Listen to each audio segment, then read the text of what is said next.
My fiancée, Willow, came to pick me up from work, but when I opened the car door, I froze in place. In the passenger seat, which should have been exclusively mine, there was a drunken man lying at an awkward angle. The car's stereo automatically connected to Bluetooth, playing an unfamiliar English song, soft and intimate. The Bluetooth device name clearly displayed on the screen, Makotini's iPhone. Makotini, such an intimate way of calling. However, Willow showed no hint of guilt, only calmly saying, "Oh, that's Makoto, my colleague. He drank too much and isn't feeling well. He's just a colleague, you know. Please be understanding and don't overthink it." Her tone was as flat as if she were commenting on the weather. Then, in a tone that seemed entirely natural, she ordered me, "Sit in the back today. I need to take him home first." I looked at her, then suddenly smiled, and clearly said just one word, "Okay." Afterward, I turned decisively and walked away without a trace of hesitation. I texted her to break up, then blocked all of her contact information. With the calmest tone,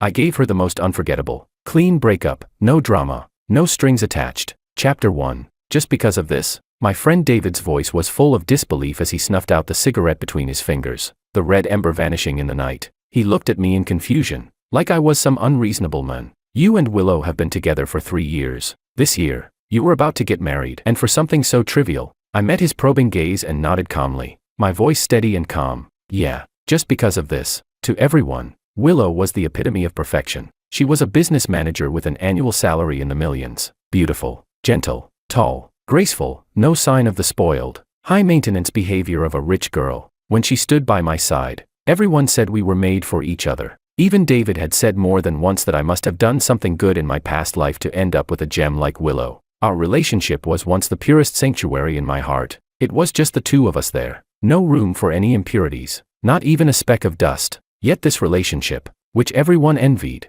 ended with me calling it quits just because she took a drunk male colleague home. It certainly sounded ridiculous. David's confusion in his eyes hit a nerve in me. He didn't know that just 3 hours ago, my world had been turned upside down. That day, Willow said she was done with her social gathering and would pick me up from work. As usual, I pulled open the passenger door, tired but happy. But instead of her gentle smile, I was greeted by the strong smell of alcohol, mixed with an unfamiliar men's cologne, which immediately overwhelmed me. In what should have been my seat, a stranger was drunkenly slumped over, completely out of it, like a pile of mush. He seemed to sense the light from the door and sluggishly opened his eyes, flashing me a crooked grin. Utterly drunk. "George," he mumbled my name, and the next second, as if he were too hot, he roughly tugged at his tie. At that moment, my breath caught in my throat. That tie, I knew it all too well. It was the silk tie Willow had given me for my birthday last month, in iris blue. Now, it was loosely hanging around another man's neck. How could my tie be on him?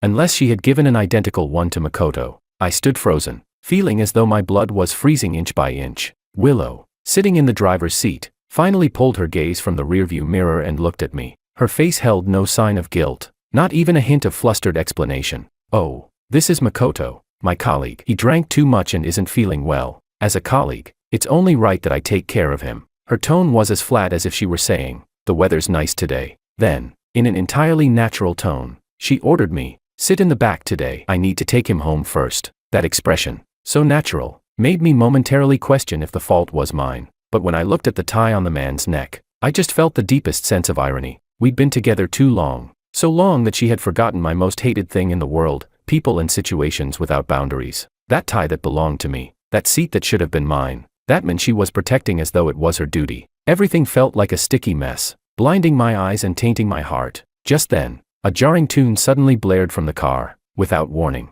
On the screen, the Bluetooth name boldly flashed, Makoto's iPhone. The space that once belonged to us was now playing another man's playlist. The nerve of it, stepping into what was once ours, made me feel more disgusted than the tie around his neck. The last bit of warmth in my heart was completely extinguished by that music. Willow finally noticed my silence, and a trace of impatience crept into her voice. "What are you still standing there for? Get in the car." I suddenly laughed. There was no warmth in that laugh. I looked at her and clearly uttered just one word, "Okay." After that, I turned resolutely and walked away without a second glance. I texted her to break up, then blocked all of her contact information. When I got back to the house we shared, I began packing my things. I scooped up the orange cat we had raised together. It seemed to sense the heavy atmosphere and whimpered anxiously in my arms. 3 years of time had left traces in every corner of this house. I once thought these were proof of my happiness, but now, they felt more like a giant tomb, burying the love I once had. I wanted so badly to be carefree, to take everything in just one suitcase and leave cleanly, but the reality was, the things that belonged to me were so many that I'd need a truck to carry them all. Just as I was packing the last of my things into a cardboard box in the study, the door lock was violently turned open with a key. Willow stormed in. She was running frantically, her hair messy, her chest heaving, her beautiful face flushed with sweat from her hurried run, and her expression full of indignation as she confronted me. "What are you even doing? Do you really want to push this all the way to breaking up?" The moment she spoke, it was as if all the problems were suddenly my fault. I returned her question word for word. "And what about you? What are you so impatient about?" My calm response seemed to have completely enraged her. "Just because I took care of a drunk male colleague. He was drunk from his business meeting. I was just taking him home. Isn't that normal? George, you've been drunk from work events too. You're both men. Can't you show a little understanding?" She shouted in frustration, snatching the box from my hands and slamming it to the floor. The next second, she grabbed me from behind, holding me tightly as hot tears soaked into my back. Her rough action startled the orange cat in my arms, causing it to screech in panic. I looked at her coldly, taking a subtle step back, moving away from her grasp. That step felt like a barrier, completely separating me from her. I felt nothing but absurdity in my heart. How many faces did this woman have? In the car, she was high and mighty, but now she was pretending to be the abandoned, heartbroken woman, just because of that line. Isn't this normal? I'm done. I'm calling it off. My voice was calm, devoid of any emotion, but it cut through the tension like an ice-cold blade. Willow's expression went blank in an instant, and her beautiful eyes, once full of self-righteousness, now showed a flicker of real panic. She knew I never joked about breaking up, but the next second, she tried to shift the moral burden back onto me. "George, we're about to get married. As a man, don't you think it's petty to make a fuss over something so small?" I almost laughed at her words. "We're not even married yet," I replied nonchalantly, shattering her hypocritical questions. She flushed red with rage, completely losing control of her emotions. She suddenly reached out, trying to grab my arm. I held the cat in my arms and stepped back, avoiding her touch, like I was avoiding something filthy. Before she could descend into another hysterical outburst, I spoke the final words. "Calm down for the night. I'm not staying here tonight." With that, I turned, holding the trembling little one in my arms, and walked toward the door without looking back. I locked all her breakdowns and unwillingness behind the door. Chapter 2. It wasn't until I rushed out of that suffocating house that I realized, too late, that most hotels don't allow pets. Out of sheer frustration, I had no choice but to call my friend David. When the door opened, David froze in place as he saw the cat carrier in my hand and me standing there, a mess on his doorstep. Under the lights, there were two people, one cat. We stared at each other, the silence thick in the air. It was David who broke the strange silence first. He stepped aside to let me in, his confused gaze practically written on his face. "So, why are you bringing the cat along?" He paused for a moment, as if organizing his words, and then asked the most direct question. "Are you afraid she would be crazy enough to hurt it?" I didn't answer, only looking down to soothe the restless little one inside the cat carrier. To be honest, when I decided to get the cat, I had already mentally rehearsed this breakup scene. I had even thought it through. If that day ever came, this cat had to, and could only, go with me. So from the beginning, I was the one cleaning its litter, buying its food, and taking care of everything. This little life had been picked up by me from the street, and I was the one who brought it into that house. No one, except me, would ever lay a finger on it. David once joked that if Willow found out about this, she would probably get furious. I didn't expect his words to be so prophetic. He poured me a cup of hot water, his brow still furrowed, clearly unable to understand, and said, "So, you're breaking up with her over this small thing." In his view, a breakup should come after a buildup of disappointment, a broken heart, and a quiet, unnoticed goodbye. But for me, it wasn't like that. My decision was sharp, like an unexpected storm. I pulled at the corner of my mouth and gave a sarcastic smile. Why should I? Why should I force myself to wait for disappointment to pile up before leaving? And why should I keep giving her the chance to hurt me over and over again? I raised my eyes, my gaze as cold as ice. As soon as I sense anything wrong, I'll immediately pull away, without a second thought. In my eyes, this isn't a small thing. It's a test, a blatant test of obedience. If I let it slide this time, there will definitely be a next time, and the time after that, she'll only get worse, more excessive, and more shameless. I can't lower my boundaries again and again for anyone. My words turned the confusion in David's eyes into clear discomfort and heartache. He furrowed his brow, his voice strained. "What about the 3 years you spent together? 3 years, and you're willing to let go just like that? Just like that? Giving up completely? That's a huge sunk cost." I didn't say anything more. All the proof of love now felt like knives stabbing into my chest. David sighed deeply, and then placed a hand on my shoulder. I hope you don't regret this. I still want to advise you to think it over one more time. Chapter 3. The next day, I didn't call for a big truck. The whole setup would have been too much, as if there was still some room left. I only called for 2 small trucks to park downstairs. Moving out felt more like reclaiming what rightfully belonged to me. Willow didn't go to work. She sat gracefully at the dining table, elegantly eating her breakfast. Meanwhile, in the kitchen that once belonged to us, a tall and upright figure was tying on an apron, busily moving around. It was Makoto, her male colleague. When she saw me enter, a spark of light flashed in Willow's eyes, but that light only lasted a second before being swiftly replaced by her usual arrogance and aloofness. She slightly raised her chin, casting a look at me as though offering a charitable glance, followed by a disdainful sniff through her nose. "Realized your mistake and came back to beg me," she said. "George, I'll tell you this, if you don't properly apologize to me this time, I'm absolutely not going to forgive you." She even raised her hand and pointed toward the kitchen, her tone carrying a hint of bragging. "You have no idea. Makoto even came over early this morning to explain everything to you, just to avoid any misunderstandings." As soon as her words finished, Makoto walked out of the kitchen, carrying a plate of delicate sandwiches. He wore my spare apron, and his simple white shirt gave off a fresh and clean vibe. The cuffs were casually rolled up to his forearms, revealing his thick wrists. Every movement he made carried an air of self-assurance, as if he were the man of the house. He even flashed me a gentle smile. "Sorry, George, I didn't mean to make you misunderstand." His voice was neither loud nor soft, but it clearly reached my ears, every word coated with a layer of false sincerity. "Yesterday, I had too much to drink while socializing. Willow here kindly took care of me, and she had nothing but good intentions. You really shouldn't be mad at her because of this." He placed the sandwich in front of Willow, then thoughtfully turned around to serve her a bowl of warm porridge. "I made extra sandwiches, so why don't you sit down and have some too?" As he handed her the bowl, his wrist subtly turned. A glaring red burn mark was perfectly exposed in front of Willow. Willow's brows immediately furrowed in concern, and she asked, "How could you be so careless?" Makoto smiled awkwardly, shaking his head, his voice slightly hoarse with a touch of grievance. "It's nothing. It doesn't hurt anymore. Are you an idiot?" Willow scolded playfully, grabbing his wrist and gently holding it in her hands. She lowered her head, softly blowing on the burn mark. "Look at this. It's so red. How could it not hurt?"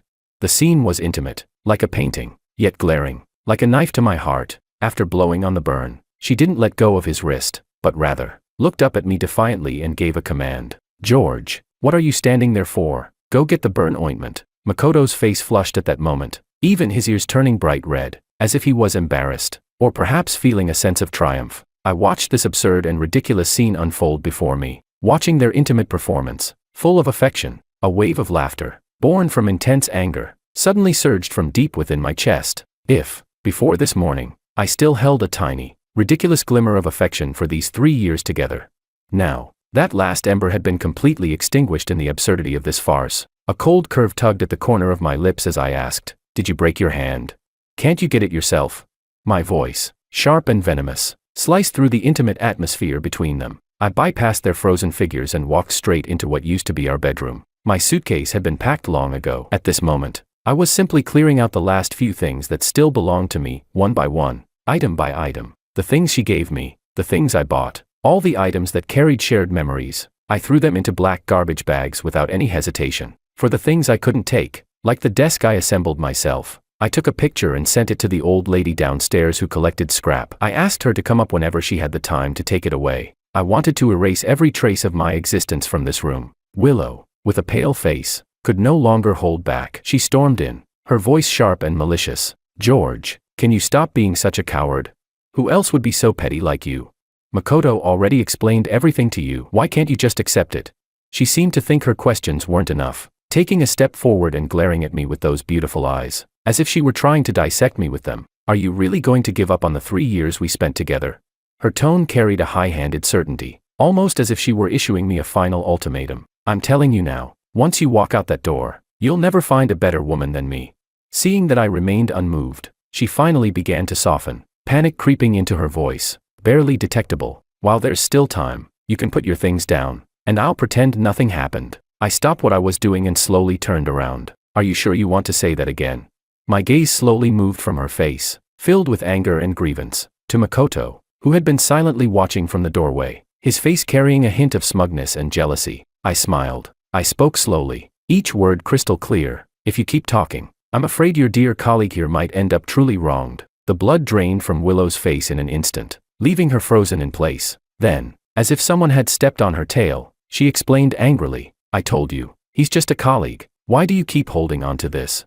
I tugged at the corner of my mouth, a mocking smile curling on my lips. I can't do what you do. I can't spend the night taking care of a drunk female colleague while I have a girlfriend. And I certainly can't be so considerate as to connect her Bluetooth and play her favorite songs. Oh, and by the way, I said, feigning sudden realization, I also wouldn't take off my coat to cover her, afraid she might catch a cold. My gaze slowly swept across her pale face, finally landing on Makoto's innocent expression, the one he was putting on so poorly. I'm afraid I can't learn your advanced methods of avoiding suspicion, letting your male colleague into your home, tying on my apron, making a fake breakfast, then performing a heartfelt, tear-jerking burn care act. I had said everything that needed to be said. I zipped up my suitcase, and the sound of it closing severed the last connection between us. I took one last look at Willow. She just stood there, staring at me, her brows furrowed tightly, her eyes red and swollen. But even in this state, her face was still beautiful, strikingly vibrant. I couldn't deny it. 3 years ago, it was that face that had deceived me.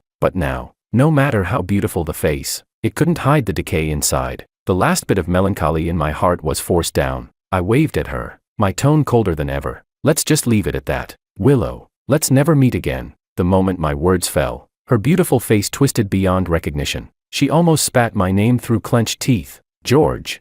You remember this. The moment you walk out that door, don't even think about coming back one day, crying and begging me. Willow, will never look back.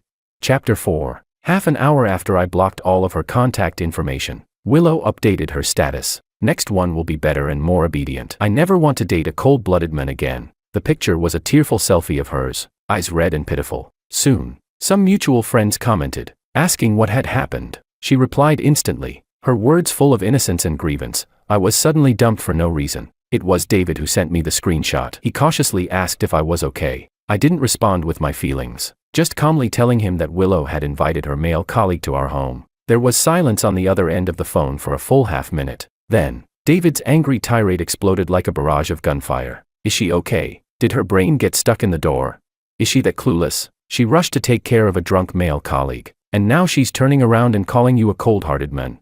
Why doesn't she tell her friends that she brought her male colleague home in broad daylight? And taking care of a drunk colleague, I bet she took him to bed. David was still ranting, his phone's keyboard clicking loudly, clearly heading straight to Willow's WeChat post to confront her. Sure enough, not long after, her carefully crafted post disappeared without a trace. He seemed unsatisfied, vowing to go into their mutual friend group and give her a piece of his mind. But I stopped him just in time. Enough, David. My voice carried a hint of exhaustion. Even without Makoto, Willow and I wouldn't have made it to the end. There had already been an insurmountable divide between Willow and me. She was a princess, adored by everyone, with wealthy business parents, an only child raised with a silver spoon, and me. My parents were just ordinary working-class people, struggling to make a living. They worked tirelessly all their lives but often failed to see things clearly, always picking up other people's messes, only to end up overwhelmed, leaving me to clean up the mess. They saw me as their only hope, their pride. That heavy expectation weighed on me like an invisible mountain, nearly suffocating me. Fortunately, I did my best, studying relentlessly and making it into the best high school in the city. On the day I filled out my college applications, I didn't hesitate at all. I chose the farthest city, turning my back on the suffocating home and leaving without looking back. In truth, even without Makoto, Willow and I wouldn't have made it to the end. That divide was her innate sense of superiority. It wasn't visible every day, but every time I tried to get closer, it was ruthlessly pushed away. We went to see a movie once. I habitually opened an app and scrolled through the endless coupons to find the best deal. That was a lifestyle ingrained in me. But she just stood by, furrowing her brow with a look of subtle disdain in her eyes, as if my few dollars worth of careful planning had tainted the sanctity of the date. She said, "George, there's no need to be so petty." Petty. That word was like a cold needle piercing my heart. Another time, we were at the supermarket. I habitually compared prices and weights of different brands on the shelves, calculating which offered the best value. She, however, was already growing impatient, arms crossed, leaning against the shelf, her beautiful face showing clear boredom. To her, the time I spent comparing a few dollars difference seemed meaningless. But she didn't understand, it wasn't just a few dollars. It was the money I painstakingly saved, planning for our future. She had even suggested more than once that I quit my job and help out at her company. She said, That way, we could be together all the time. I listened to her casual tone, and an icy chill ran through me. Be together all the time. That's just like being a caged canary. If it were a man, they'd call him a kept man. But she forgot that everything I had now was earned through my own hard work. This job, which wasn't exceptional, was one I fought for and secured in the job market. Why should I? Why should I give up the sky I depend on just for her so-called love?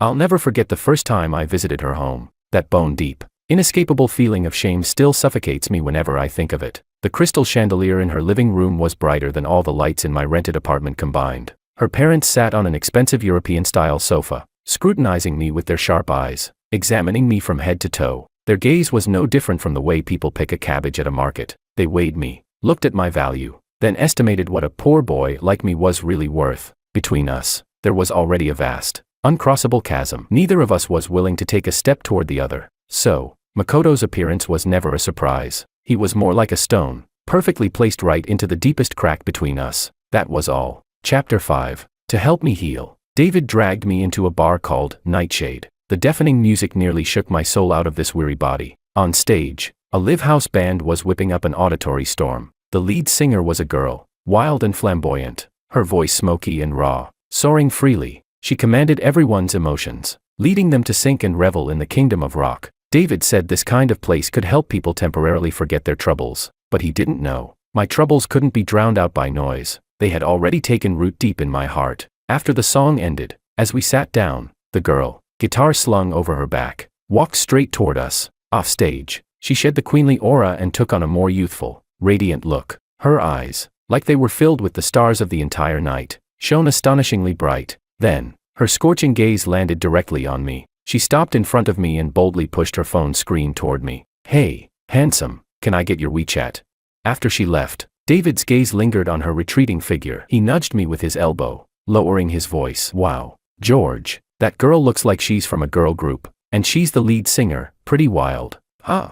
She did seem young, maybe even a college student. When she spoke, her two little sharp canine teeth would show, making her already vibrant face seem even livelier. A fresh, youthful energy radiated from her. I shook my head, picking up my drink. The amber liquid swirled in the glass, failing to reflect my expression. "I don't want to talk to anyone right now." That feeling of emotional exhaustion, I didn't want to go through it again. "Then why'd you give her your WeChat?" David said, clearly enjoying the drama. I didn't answer right away. My gaze drifted past the noisy crowd, landing on a booth not far away. "Because her audience isn't me." I gestured for David to look over there. A group of men and women, about the same age as the lead singer, were sitting there. From the moment she returned, she appeared to be chatting with everyone, but her eyes were always locked on one particular fair, scholarly-looking man. All her enthusiasm and initiative were just a performance for him. The bitterness behind her attempt to seem casual was all too clear to me. Sure enough, not long after I left the bar, my phone lit up. It was her message.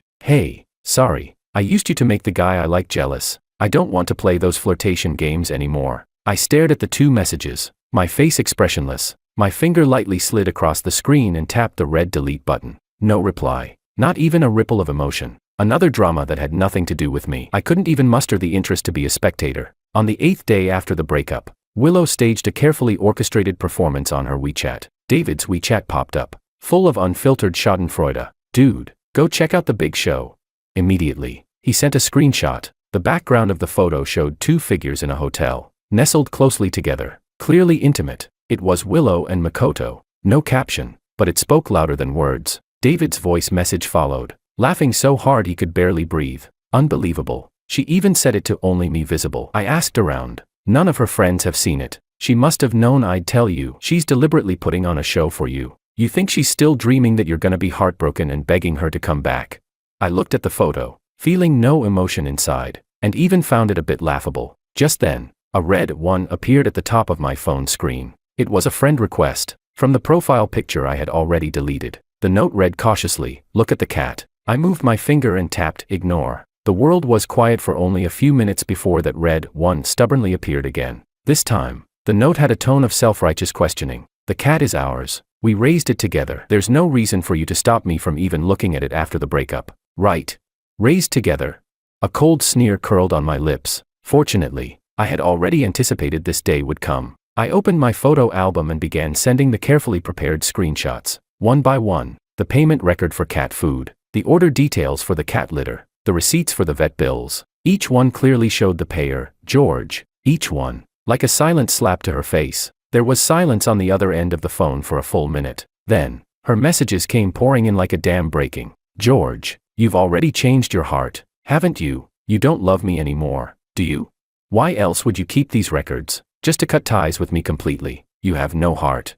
Her questioning shifted from anger to tearful pleading. Answer the phone. I want to hear your voice. I miss you. Please. Can you take me off your blacklist?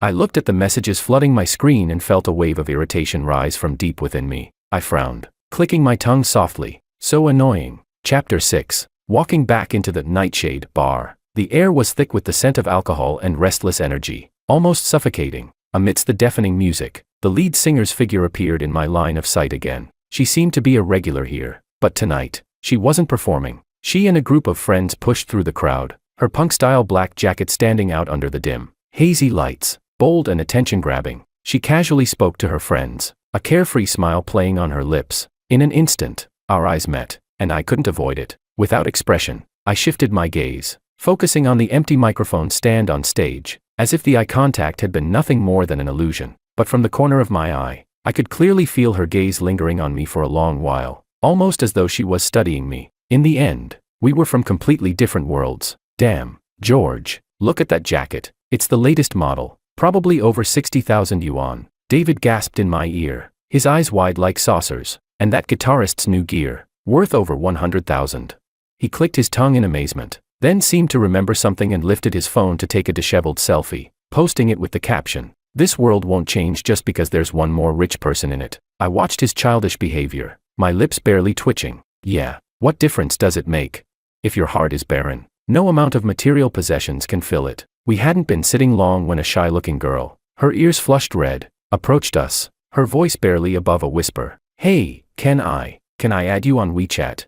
A suppressed burst of laughter came from her table behind her. Another round of boring games. I nodded, unlocked my screen, the process smooth and swift, like a pre-programmed routine. The girl eagerly scanned the code, blushing, and hurried away. This time, I didn't even wait to leave the bar. With a light tap on the screen, the freshly lit avatar was sent straight into my blacklist. As I stood to leave, I passed by the lead singer's table. A clear, mocking laugh hit my ears. Laughable. That guy looks so innocent. Sophia asked him for his WeChat to annoy Martin last time. And now, this adventure game lost. And another woman's asking him for his WeChat. What a sucker. Another voice chimed in, dripping with disdain. It's just a bit of fun. No need to take it seriously. I didn't stop, walking through the noisy crowd. The cold wind outside the bar blew away the last remnants of drunkenness. David had already been called away by a few friends, shouting about heading to the next venue. I waved them off. Standing alone at the street corner in the middle of the night, waiting for a cab, the surrounding noise faded instantly, and the world seemed to narrow down to just me.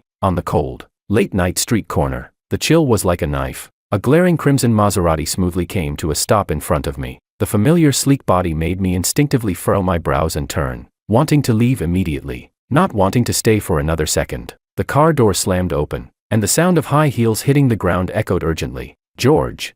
That voice I had long grown tired of sounded behind me, and the next second, my arm was grabbed tightly by a force. "We need to talk." Willow, whom I hadn't seen in days, had immaculate makeup, but her eyes were filled with stubborn desperation as she forcibly kept me in place. I tried to pull away, the muscles in my arm tightening. My voice was cold, devoid of warmth. "Let go. I don't have a habit of chatting with exes. Let go, or I'll call the police." My warning was useless. She grabbed harder, her nails almost digging into my skin, her cold eyes furrowed in a deep frown, filled with intense unwillingness. Suddenly, Willow yanked open the car door, trying to use force to shove me inside. "Get in the car. I'll take you home." I stumbled back as she pushed me, and my frustration exploded. "How do you know I'm here? Are you following me?"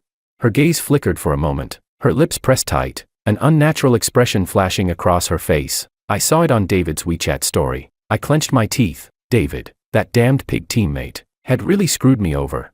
Seeing that I wasn't going to budge, she suddenly softened her tone, a trace of pleading creeping into her voice. "Just think of it as me missing the cat. Okay, take me to see the cat." The cat, again. She was surprisingly strong, nearly forcing me into the car. At that moment, a hand suddenly reached out from the side, slender, with clear knuckles and an unyielding strength, grabbing Willow's wrist and prying it off me. Willow's movement froze. Taking advantage of her momentary shock, the owner of the hand effortlessly pulled me behind her. A lazy voice, tinged with a hint of playful amusement, rang out in front of me. "Sis, didn't you see? He doesn't want to go back with you." It was her, the girl who had first asked for my WeChat at the bar. Chapter 7. Willow's face darkened completely, and no amount of her exquisite makeup could conceal her anger. She jerked her arm away from the girl, glaring at her with murderous intent. "What do you think you are? Get lost. This is between me and my boyfriend. It's none of your business." The girl let out a light laugh, but it didn't reach her eyes, which were filled with evident mockery. "Boyfriend? Miss, don't you know that a forced relationship is never sweet? You don't understand that, do you?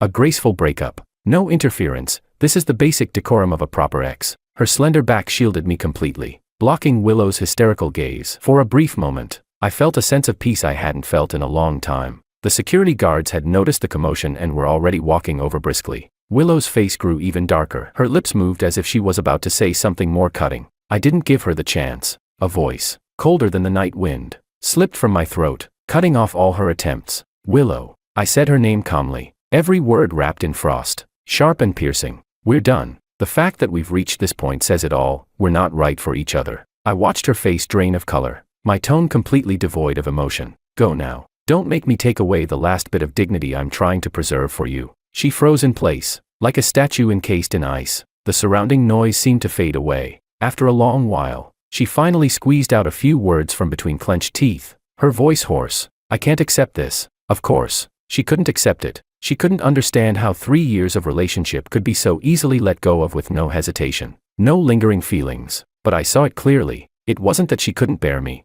nor that she couldn't let go of the relationship. She just couldn't accept it. She couldn't accept that I was walking away so decisively, without any struggle, without the pain and despair she had expected. My clean break had completely ruined the one-man show she had prepared, her dramatic, "how to win back the person who dumped you" performance. She desperately wanted to find some sign of sadness in me, some glimmer of regret in my eyes, any trace of emotion that would prove she had been wronged. But sadly, she found nothing. Willow's figure disappeared completely into the night, and the suffocating pressure that had been weighing me down faded with her. The air around me seemed to start flowing again, bringing with it the coolness of the evening breeze. I turned, stepping out from behind the girl's slender form. The street lamp's soft light illuminated her as she stood quietly before me. Her eyes, those eyes that had once been filled with mockery, now gazing at me steadily. My throat was dry. I cleared it before speaking. "Thank you." I thought for a moment and added, "You're the live singer at Nightshade, right? To show my appreciation, I'll cover your next gig." That was probably the most straightforward and cliché way I could think of to thank her. At my words,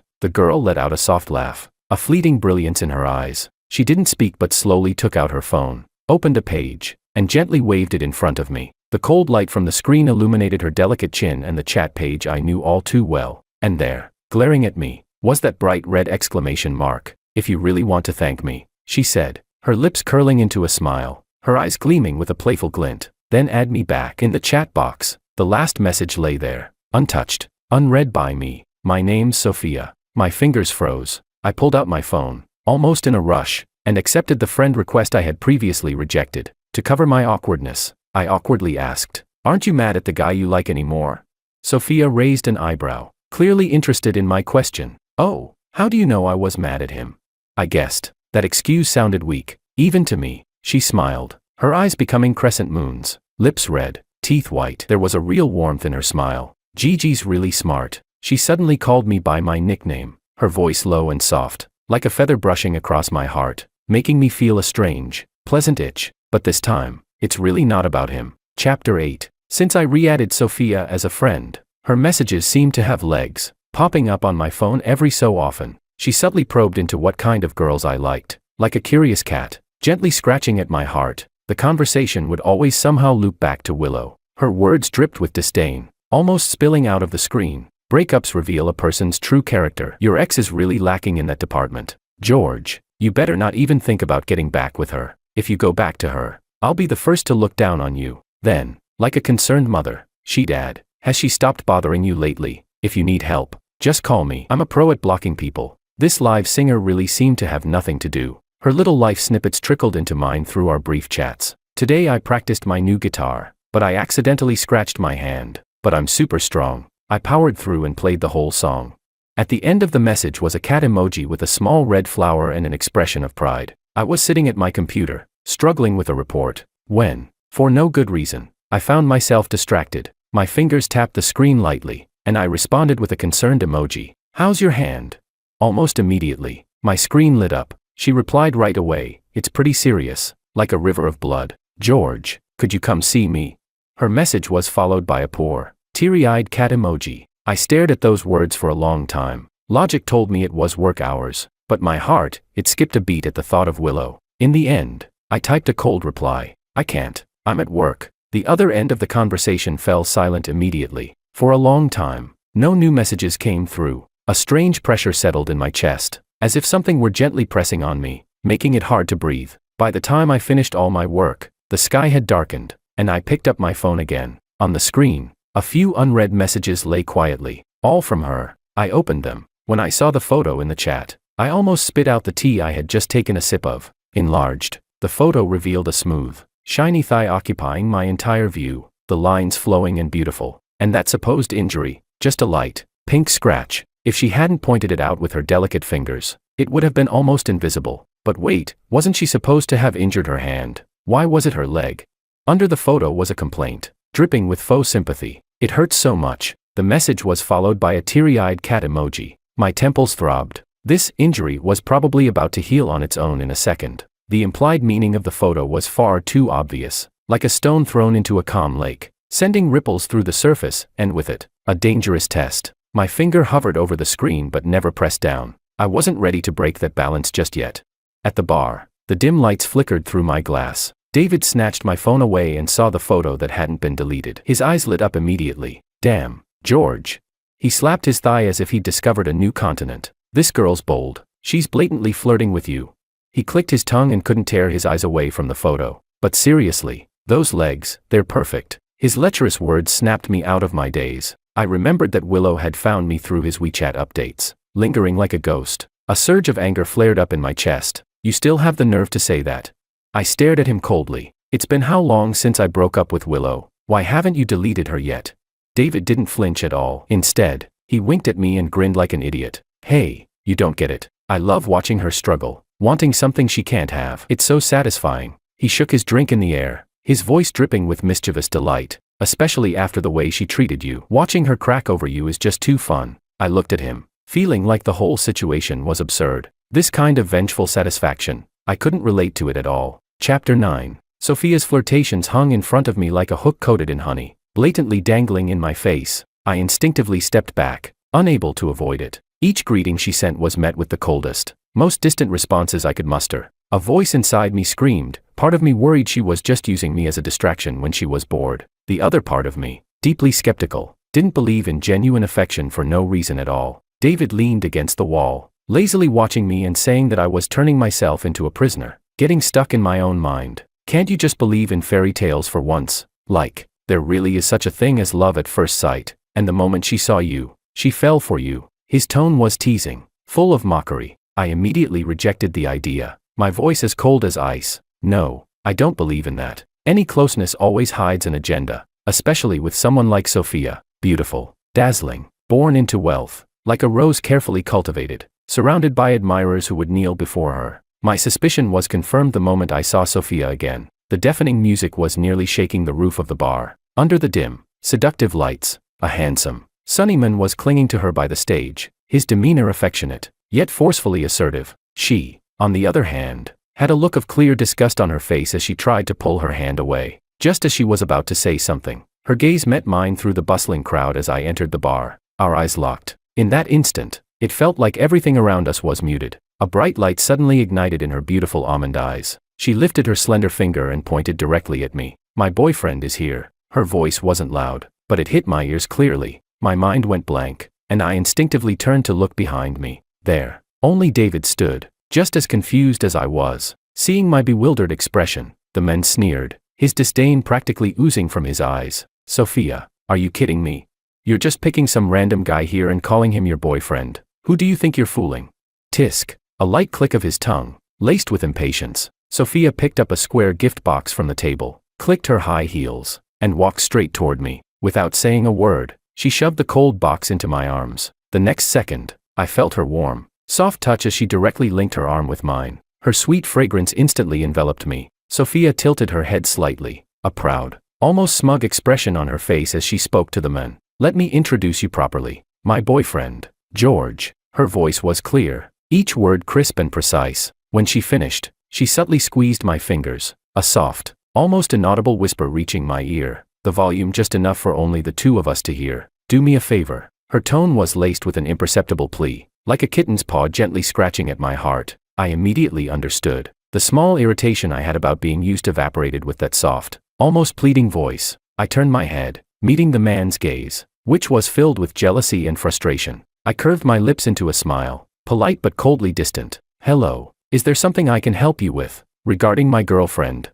The word girlfriend was barely a whisper, but it was clear and sharp, like a dull knife, non-lethal, but enough to sting. The man's eyes reddened in an instant, as though I had publicly exposed all his fragile pretenses. His voice trembled, filled with a desperate, almost frenzied madness. "I don't believe it. I've never heard of you, Sophia. You just picked some random guy to fool me, didn't you?" Sophia's delicate brows furrowed, the last trace of patience draining from her beautiful face. Her tone turned icy, colder than I expected. "Enough, Martin. Do you really want us to prove it to your face?"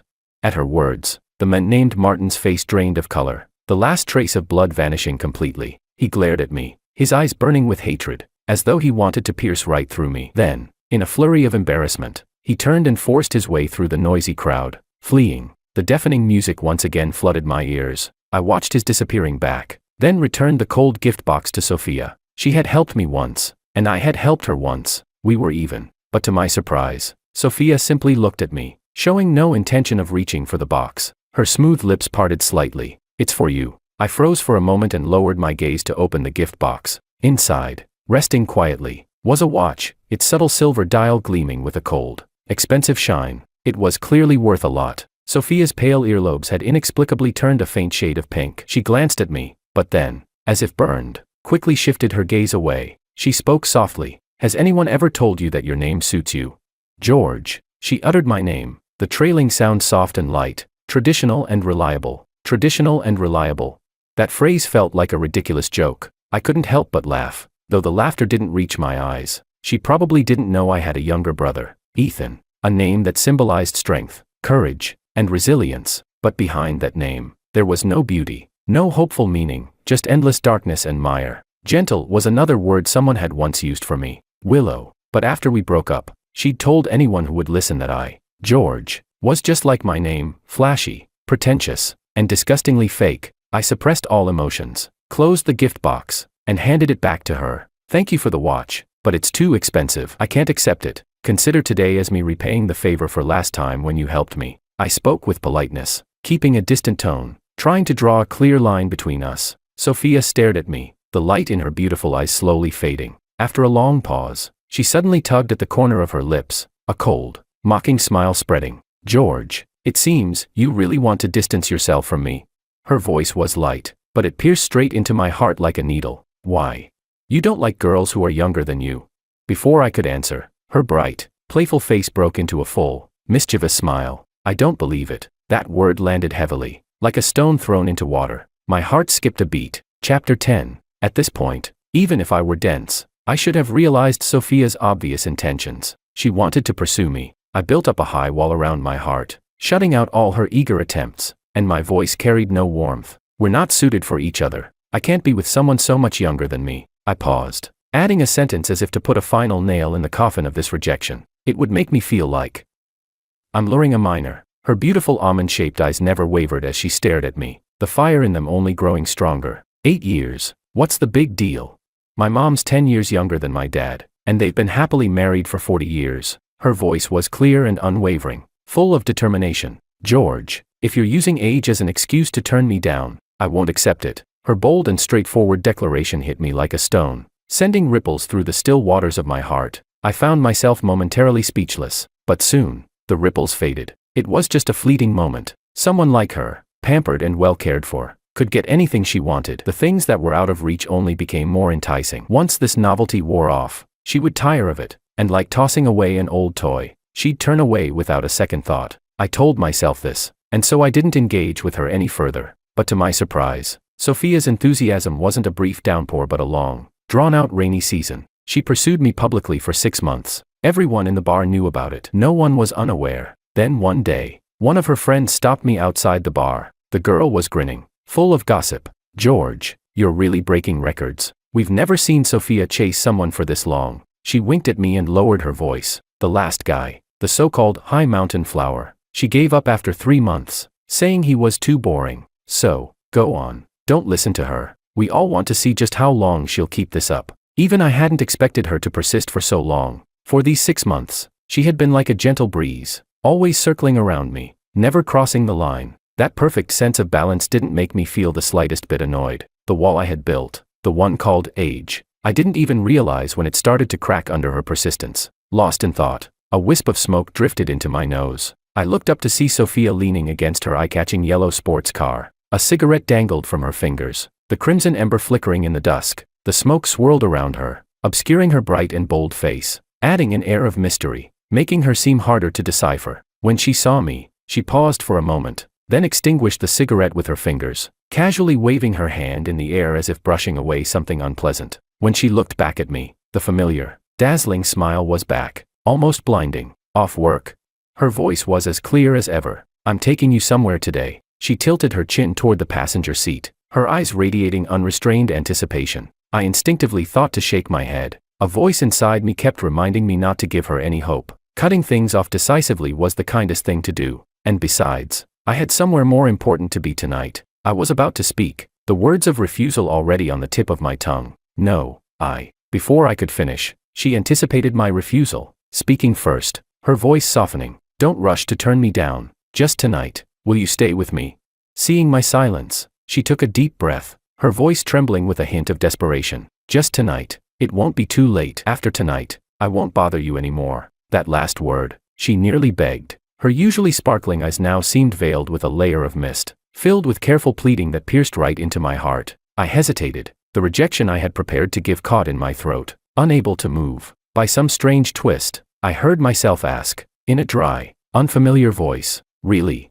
The moment the words left my mouth, the light in her eyes flared back to life, like a long-waiting kitten finally seeing its owner return home. The gloom in her gaze cleared, and she nodded eagerly, her smile so bright it could melt an entire winter night. "Really?" Chapter 11. I regret it. The moment I sat in the sports car, I regretted it. My body was slammed down into the seat by a powerful force, as though my soul had been flung behind the car, desperately trying to catch up. In my ears was the symphony of the roaring sports car engine, mixed with her laugh, triumphant and flamboyant. That laugh scratched at my taut nerves, neither too heavy nor too light. I don't know how much time passed, maybe it was a century. So long it felt, but finally, the harsh engine noise came to a halt. The surroundings fell into complete silence. The sky had turned pitch black. With the cold light of the moon, I could finally see the scene outside the car, the towering iron gate, the tranquil path, the solemn tombstones. This place is a cemetery. A chill crawled up my spine, inch by inch. The outline of the cemetery, the familiar silence,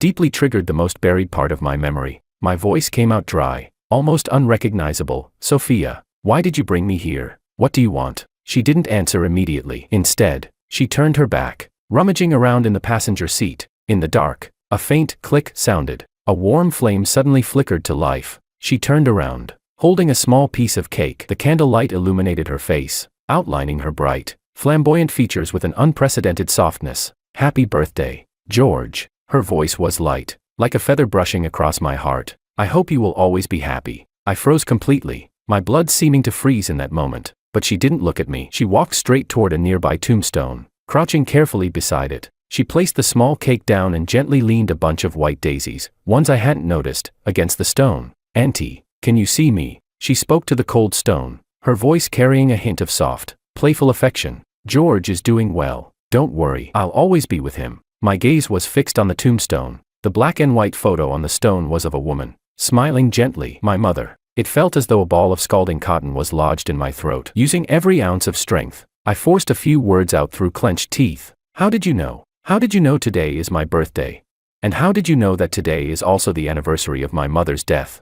"David told me." She turned back to look at me, her eyes brighter and warmer than the candlelight. A wave of intense sorrow swept over me, instantly crashing down all my defenses. My mother died in childbirth on the day I was born. Since then, my birthday has become a taboo in our family. a wound in my father's heart that could never heal. Every year on this day, I would come here alone, quietly, to talk to her. This was a secret just for me, one I could never speak aloud. The walls I had built around myself were effortlessly shattered by her in that moment. My eyes burned with heat, and the faint candlelight before me blurred into indistinctness. The flickering light swayed in my blurry vision, like the last stubborn warmth in the wind. I could no longer stand, my steps unsteady. I walked toward my mother's tombstone and slowly squatted down beside Sophia. The cold stone radiated a chilling coldness, but the warmth she brought was real enough to burn. I forced a smile that was harder to bear than crying, my voice hoarse. Thank you. This year has been the best birthday I've ever had. After a pause, it was as if I remembered something. I turned to look at her,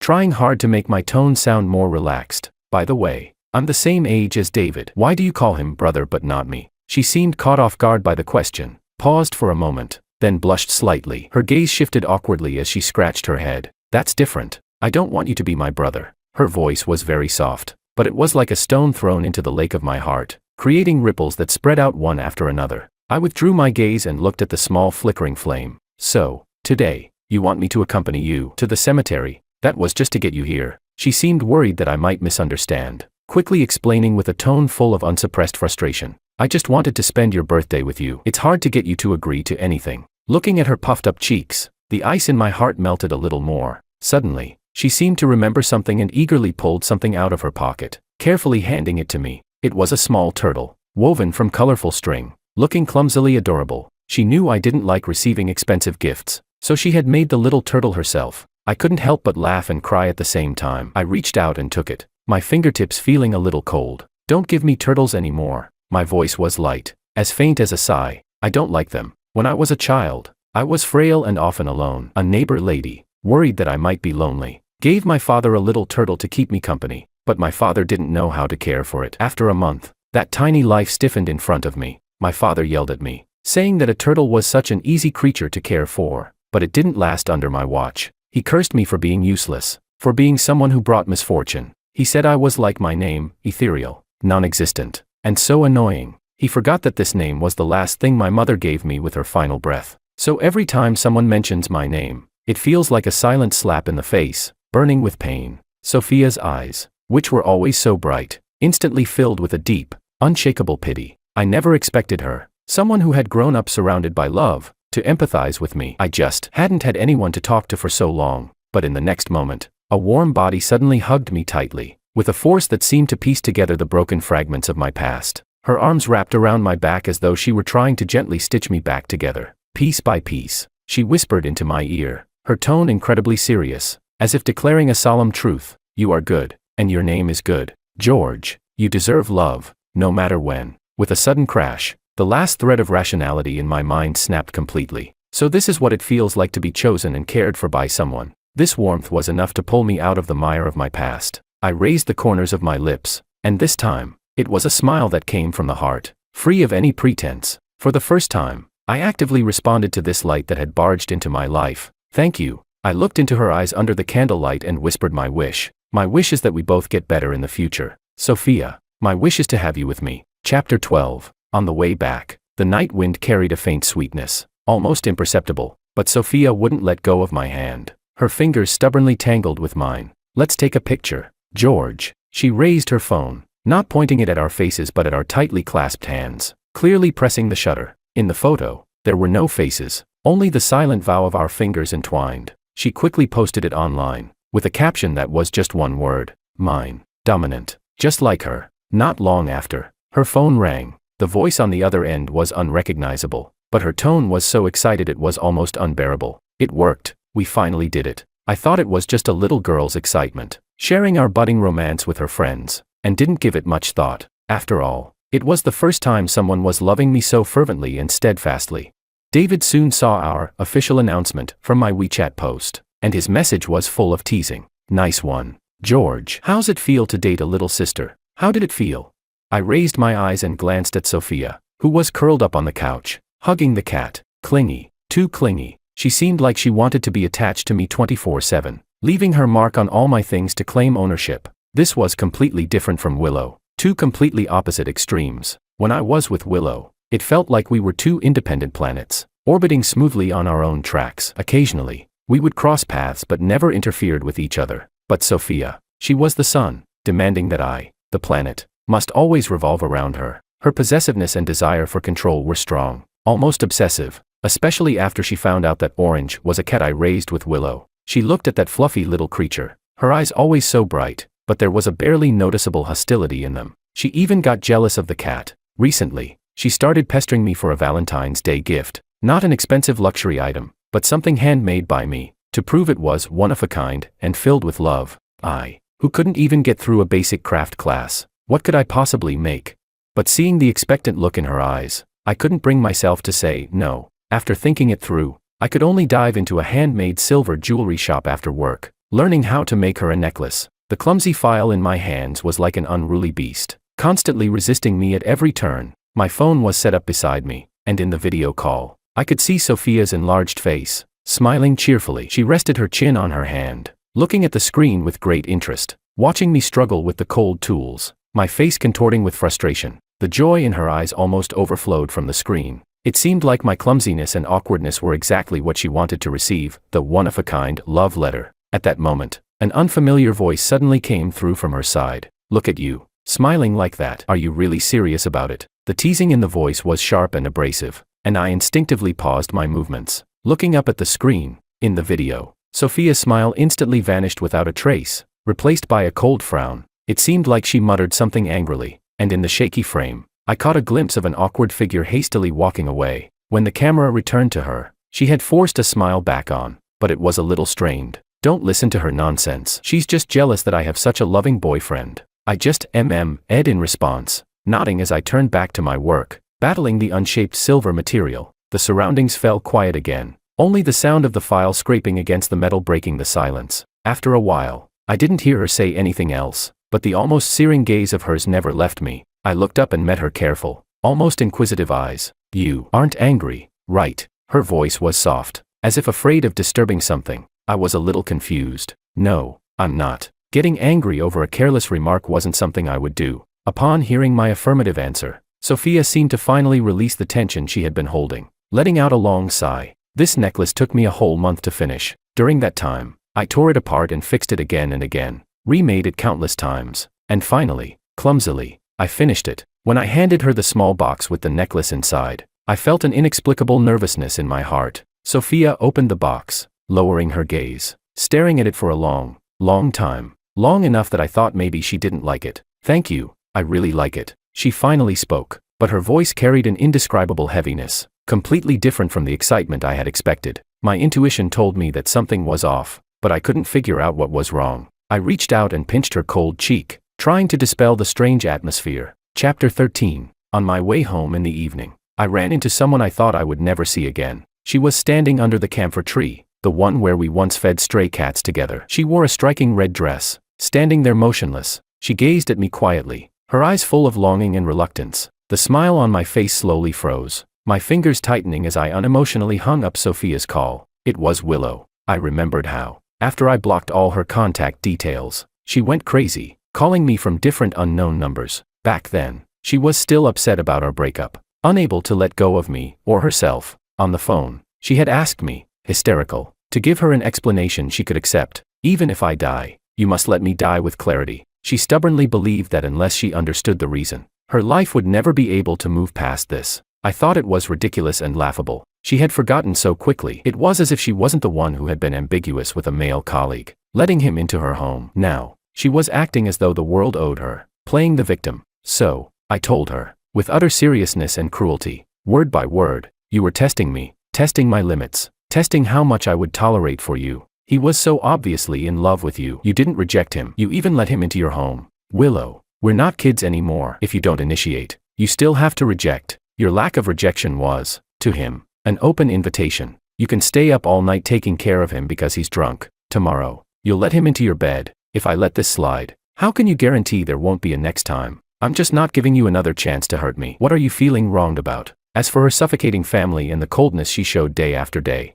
I didn't want to bring them up again, treating them as painful memories. There was a deathly silence on the other end of the line. In the end, I calmly sentenced our past to death. I don't make friends with exes. I had once said that a good ex should be like a ghost, completely gone from each other's world, never to disturb. That was the last period I placed on the end of our tragic past. Looking back, she obviously didn't understand. I turned and walked away without hesitation. How have you been lately? Willow's voice came from behind me, trembling ever so slightly. I didn't stop walking. It all felt absurd. In just a few months, she had lost so much weight. The striking red dress on her now made her frame look even more fragile. Her face was pale and worn, clearly showing that she wasn't doing well. I'm good. Don't worry about it. My voice was cold, wanting to escape this suffocating reunion as quickly as possible. But my sleeve was gently tugged by a force. She looked at me carefully. Her eyes, which once made me fall for her, now only showed humble curiosity. Are you with her now? I lowered my gaze, watching her fingers clutching my sleeve. Then, I looked up and met her eyes, where I could clearly see a glimmer of lingering affection. I quickly turned my head, as though that gaze had burned me. It's none of your business. Don't push me away like this. She softened her voice, as if trying to coax me. Even though we're apart, I still want you to be happy. Her tone suddenly shifted to a more aggressive questioning. But do you really know the person you're with now? My steps finally halted at her words. So, it wasn't about me. It was about Sophia. What do you mean? Willow didn't respond but just held up her phone, the screen glowing as it reflected the satisfied smile on her lips. This was just taken. The background of the photo was bizarre, with loud heavy metal music seeming to burst through the screen. It was a live house. In the center of the photo, the person swaying freely to the music, with a bright smile on her face, was Sophia. Just a few minutes ago, she had sweetly told me on the phone that she was writing a new song and was so tired she could barely lift her head. Willow was sure this photo would be the thorn that pierced my heart. She thought I would be thrown off by a lie. If she had just gone to a live house without telling me, that wouldn't have been a big deal. I'm not the kind of person who ties their partner down. But Willow's smug expression told me there was more to this than just a night out. I had to see it with my own eyes. I hailed a cab, and Willow's red sports car followed behind me, trailing slowly, persistent. When we reached the destination, I slammed the car door shut and turned to face her, leaning against the door of her car. I furrowed my brow, my voice as cold as ice. What are you doing here? She smiled, her red lips curling up, and said one word, watching. I clenched my jaw, furious. This woman always knew exactly how to hit my sore spots. A voice inside me coldly asked, Sophia, will you let her have her way? Chapter 14. Sophia proved it with actions. She would. Not only did she let Willow see the joke I had become, but she also trampled my dignity and self-respect underfoot, crushing them to pieces. As soon as I entered, the deafening music instantly engulfed me. In the bizarre lighting, I spotted her immediately. Sophia, the girl who was always obedient and sweet in front of me, was now laughing wildly, playfully, sitting on a man's lap. I looked at the guy. His face was so familiar. It hurt. It was the same guy who had blocked her in the bar. Her face was flushed, almost completely nestled in the guy's arms. I almost thought you were really charmed by that old man, the guy said, his tone full of smugness. The word old man made my heart stop for a beat. You're just using him to get back at me, right? To test my sincerity, right? Now you've won. So hurry up and break up with him, the guy said, gloating. Sophia let out a soft snort, her tone dripping with the pride of someone doing a favor. Well, you didn't care about me at first, so I had to find someone else to make you mad. But she changed the subject, taking a necklace off her neck and casually playing with it between her fingers. It was the necklace he had spent a month handcrafting and stringing together. He gave it to me on Valentine's Day. I just casually said I liked it, and he actually took it seriously. She laughed indifferently, as though telling a joke about someone else. That necklace, which held all my feelings for her, was nothing but a cheap trophy in her hands. A girl with smoky makeup nearby leaned in, envious, trying to reach for it. Sophia turned her body to block her, protecting it like it was something precious. Another girl, excited, asked, so, how long are you planning to play with this guy? Why don't you let me have a turn? I also want to try the older guy experience. The room burst into sharp, mocking laughter at the words. Every laugh felt like a loud slap to my face, stinging with pain. Behind me, Willow muttered a curse, her anger barely contained. She picked up an empty bottle from the corner, looking ready to charge at them. I grabbed her wrist with enough force to make her frown in discomfort. Don't do anything impulsive. My voice was unnervingly calm. Willow turned sharply to look at me, a mix of complex pain and anger flashing in her beautiful eyes, as if scolding me for not standing up for myself. Are you really just going to let them insult you like this? Before she could finish speaking, I let go of her and walked toward them. The mocking laughter came to an abrupt stop as soon as I appeared. Sophia's smug and flirtatious expression froze, replaced by complete panic and paleness. Go, George, what are you doing here? You have to let me explain. I didn't look at her frantic face. My gaze was solely focused on the necklace she was clutching in her hand. I didn't say a word. I reached out, taking the necklace from her trembling fingers. The cold touch seemed to cruelly mock the warmth I once gave her. Then, I grabbed a bottle of beer from the table. In the shocked gazes of everyone around, I poured the entire contents over her face, the one adorned with delicate makeup. The beer dripped down her hair in a messy, ungraceful cascade, splashing across her fake expression. My gaze was calm, like a stagnant pond, no ripples rising at all. There, now. Even breaking up seemed like an unnecessary, redundant phrase. Saying we were never really together, that it was just a game, might be more fitting.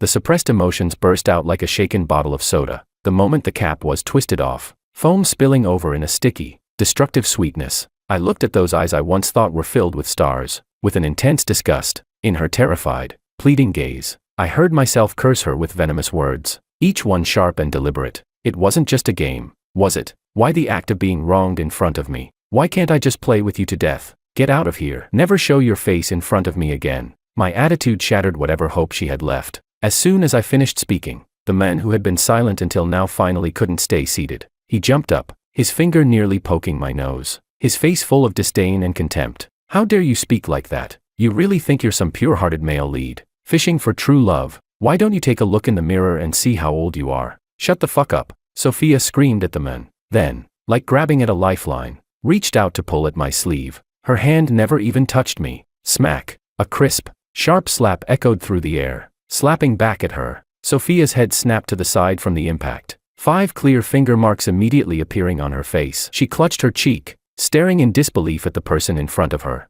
Willow. She screamed like an ignited firecracker, her fury boiling over. Are you really still clinging to George? Like a fucking ghost? Willow flexed her wrist, her beautiful red lips curling into a cold, mocking smile. I'm here to teach you a lesson for him. You shameless woman. She took a step forward, looking down at Sophia from above, her presence radiating an intense energy. He's a man. It's not right for him to hit a woman, but I'm different. I'm a woman. If I want to hit you, I'll hit you however I like. This sentence completely triggered Sophia. Her eyes, now red, became wild as she lunged at Willow, both of them tearing at each other's hair, instantly becoming a chaotic mess. Screams, curses, the sound of a broken bottle hitting the ground. My mind was in turmoil, buzzing like a boiling pot of porridge. For a moment, I had only one thought. Let it all burn. Let everything just get the hell out of my world. However, in the final moment when that last string of reason was about to snap, I held onto it with all my strength. I knew better than anyone that these two, one from the Liu family, and the other seemingly from a decent background, if things went too far, there would be plenty of people to clean up the mess. The only one who'd suffer would be me, the old man with nothing to my name. Willow. My voice was low, but it cut through the chaos like a cold blade. Let's go. Willow, who had been pinning Sophia down, paused when she heard my voice. Without hesitation, she released her grip, stepping back and swiftly returning to my side. Sophia, now a mess, slumped to the ground, her hair in disarray, her makeup ruined. She glared at me with such intensity, as though she wanted to carve pieces of flesh out of me with her eyes. I didn't give her even a glance. I turned, decisively leaving. Chapter 15. The night had deepened. In the apartment, only the smell of disinfectant lingered, sharp and cold. I lowered my eyes, carefully wiping the cut on Willow's lip with a cotton swab, dipping it in antiseptic solution. She was very quiet, not once wincing in pain. In just a few short hours, my life had been fast-forwarded, and another farce ended in a hurried collapse. Once again, an uncomplicated breakup. The moment I stepped out of the bar, I expressionlessly pulled out my phone. I found that familiar contact, deleted it, and blocked it all in one swift motion. I even sadly realized that I had become so proficient at quickly and thoroughly cutting off an emotion that it was almost painful. Halfway through cleaning the wound, the silence in the air was carefully broken by her. I've completely cut ties with Makoto. I swear, nothing like what happened before will ever happen again. As I was putting the cotton swab away, her hot fingers suddenly gripped my hand. Can we? I stiffened all over, as if something dirty had touched me, yanking my hand back violently. The movement was fast, with no lingering attachment. No. My voice held no warmth, coldly rejecting Willow's plea for reconciliation. I knew it. Willow seemed to have expected this answer, letting out a long sigh, as if she had unloaded some heavy burden. She looked at me, her eyes filled with complexity. Your heart is made of ice. You can let go of 3 years of love just like that. You've only been with that woman for a few months. You'll get over it quickly. Her tone even carried a hint of strange encouragement. You have to hold on. Don't go soft. Don't get back together with her. I lifted my eyelids, not wanting to say more, giving her a tired, dismissive glance. I don't need you to teach me. Indeed, Failed relationships are never worth revisiting, and those who have betrayed me will never deserve forgiveness. I told David everything in detail. On the other end of the line, there was a long silence. After the silence, came a disappointed sigh. Damn, man, I've known you for so many years. How did I never realize you've got a knack for attracting trash? No wonder Sophia was acting like a lunatic yesterday, calling around, asking where you were. He paused before asking the same soul-searching question I had. With her love for drama, why doesn't she just go off and destroy herself? I didn't reply. All the curse words I could think of had already been used when I poured that bottle of beer on her. What was left was just endless exhaustion and disgust. Sophia, of course, couldn't reach me. She chose the most foolish and direct method, waiting for me downstairs at my building. The bruises on her face hadn't faded, and combined with her pale, pitiful face, she looked both pathetic and repulsive. The moment she saw me, her lips moved as if she wanted to say something, but she swallowed it back down. Her eyes seemed to be asking for an explanation, but also fearing that I would tell her to leave. I couldn't be bothered to listen to any more nonsense, so I spoke first. Don't come back. My voice was calm, but it made her body tremble uncontrollably. Getting rid of everything here again would be troublesome. I don't want to move to another place. These few words, I said them with the utmost frustration. Her face turned paler inch by inch. I looked at her, my gaze cold as I reminded her. I haven't been here long. You should know what I mean by that, right? Either you disappear, or I disappear, and I no longer want to waste my life on people who don't matter. The air was dead silent for a long time, long enough that I thought she would, like last time, cry, throw a tantrum, or go mad, but she didn't. She just looked up, her eyes red, tears welling up in them. Her voice broke with a sob. You won't forgive me, will you? I looked into those eyes that once made my heart skip a beat. Now, all I felt was sheer mockery. You already know the answer. Why bother asking me? I admit. At first, I got close to you just to get back at him, she said, her voice trembling, tears falling in heavy drops. But all this time, I really liked you, whether you believe it or not.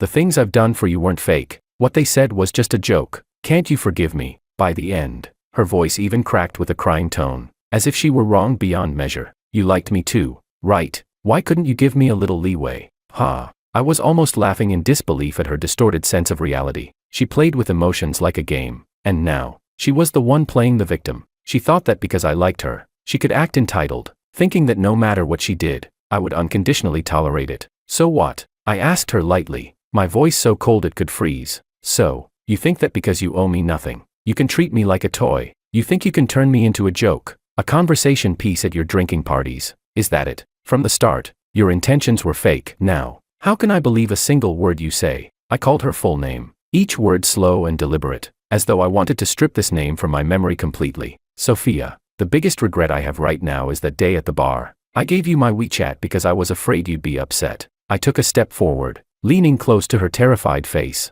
and whispered in her ear, just loud enough for us two to hear. Tell me, wouldn't it have been better if we had never met? Her body stiffened suddenly. I watched as the color drained from her lips and added the final blow. I shouldn't have softened my heart that day.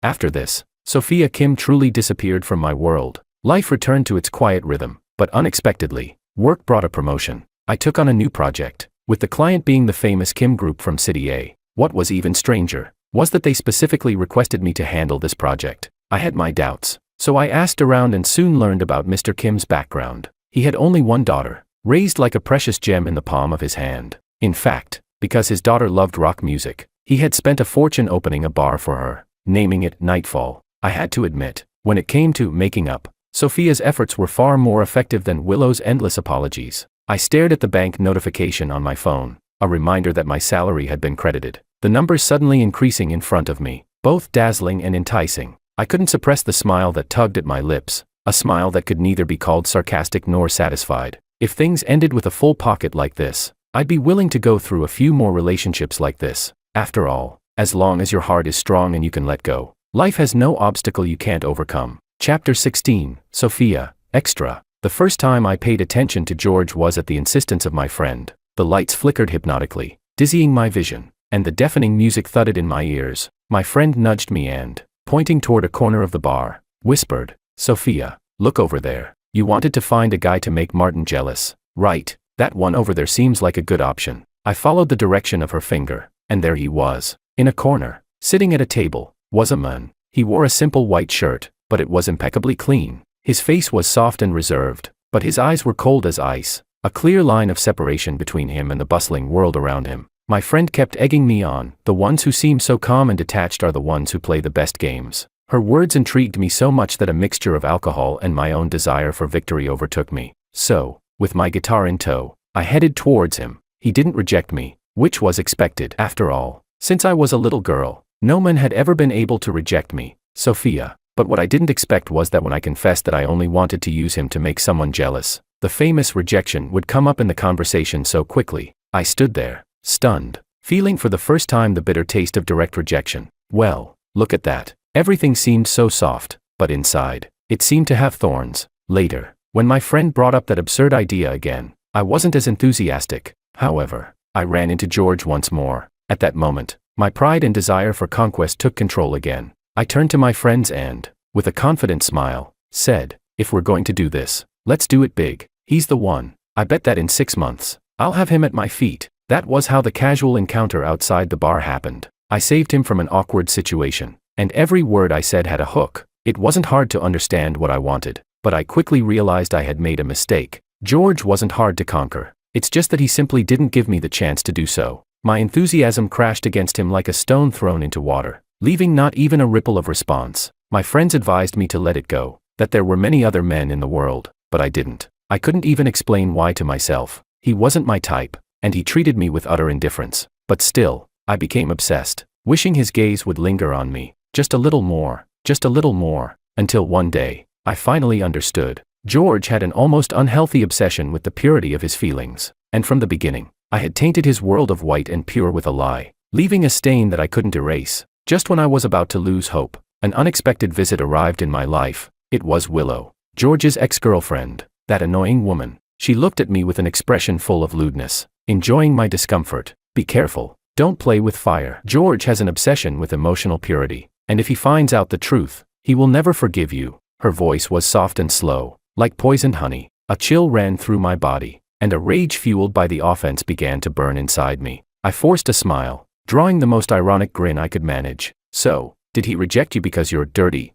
My words, as I expected, hit her weak spot. Willow's face immediately darkened, but she quickly recovered and flashed her typical triumphant smile. "No, I'm not dirty. When we were together, everything was clean and pure. We had a time of happiness that no one could break." She stepped closer to me, her gaze overflowing with pride. "Even though we ended, I was the one who had him. I was the one who possessed him. And you, Sophia, not for a second were you the owner of his heart. Better pray that your life fools him for the rest of his life, because when he leaves you, he won't even bother to look at you." Each word from Willow was an uncomfortable truth I didn't want to admit. Frustration grew inside me like wild weeds. Uncontrolled, I decided I would try once more, just once. If this time he rejected me, I would completely give up and never pursue him again. But it was this last time, just this time, that George accepted. At that moment, a wave of immense joy flooded over me. But soon, despair reached me. My heart tightened as if caught by an invisible hand, torn between heaven and hell. Willow's words echoed in my mind like a spell. To deceive him forever. I had to deceive him forever. That elaborate lie would eventually come to an end. When George saw me sitting on Martin's lap, laughing with my friends, and heard that absurd joke, my world collapsed immediately. Panic flooded my chest, and my blood froze in an instant. At that moment, I couldn't distinguish whether what I felt for him was just a desire for conquest or if, truly, I already loved him deeply. All I knew was that I couldn't lose him. I wanted to tell him that at first it was a lie, but that the feelings had become real. I wanted to tell him that Martin was already part of the past, that it was just a game, that I really just wanted to be with him. But I opened my mouth, and no words came out. I had seen George's determination before. In his world so pure, there was no room for even a speck of dust. Opportunities are always unique. Once lost, there is no second chance. Those eyes that once drowned me in tenderness were now cold, devoid of even a hint of softness. Only a clear, frozen contempt remained. His gaze, like a sharp dagger, pierced through me. I knew at that moment that everything between us had ended. From that day on, for many years, the name George became a thorn lodged in my heart. I couldn't remove it, and with every attempt to touch it, the wound bled incessantly.